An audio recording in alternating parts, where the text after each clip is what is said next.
Hello students, let's see the question. So the question is, which structure is frequently observed in the cell that is actively involved in protein synthesis and secretion?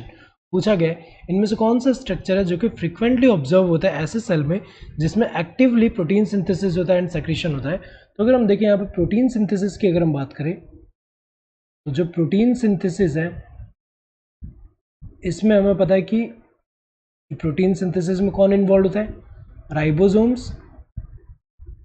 Ribosomes और यहाँ पे अगर हम देखें endoplasmic reticulum, rough endoplasmic reticulum, smooth endoplasmic reticulum, Golgi apparatus, इन सब में अगर हम देखें तो यहाँ पे ये जो रफ एंडोप्लाज्मिक रेटिकुलम है उस पर हमें पता है कि जैसे कि यहाँ पे अगर हम देखें यहाँ पे ये जो रफ एंडोप्लाज्मिक रेटिकुलम है इसमें अगर हम देखें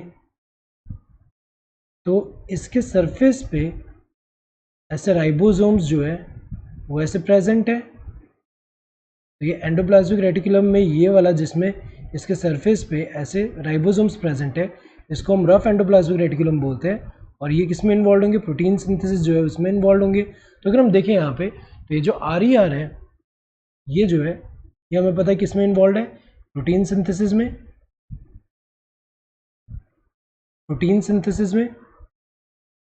तो हमें पता है कि ऐसा सेल जिसके अंदर प्रोटीन सिंथेसिस ज़्यादा हो रहा है, एक्टिवली इन्वॉल्व है जो प्रोटीन सिंथेसिस और उसके सेक्रेशन में, तो ऐसे टाइप के सेल में ये जो रफ एंडोप्लाज्मिक रेटिकुलम है वो ज़्यादा होगा।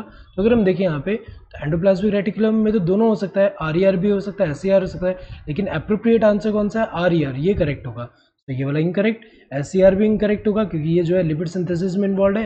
गोल्जी अपैरेटस की अगर हम बात करें ये भी अगर हम देखें प्रोटीन सिंथेसिस में इन्वॉल्व नहीं है, लेकिन प्रोटीन एंड लिपिड का जो modification and packaging of material जो है उन सब में इन्वॉल्व है। तो ये तो गलत है यहाँ पे। Correct answer would be this second one. Hope you understood the question. Thank you and all the best.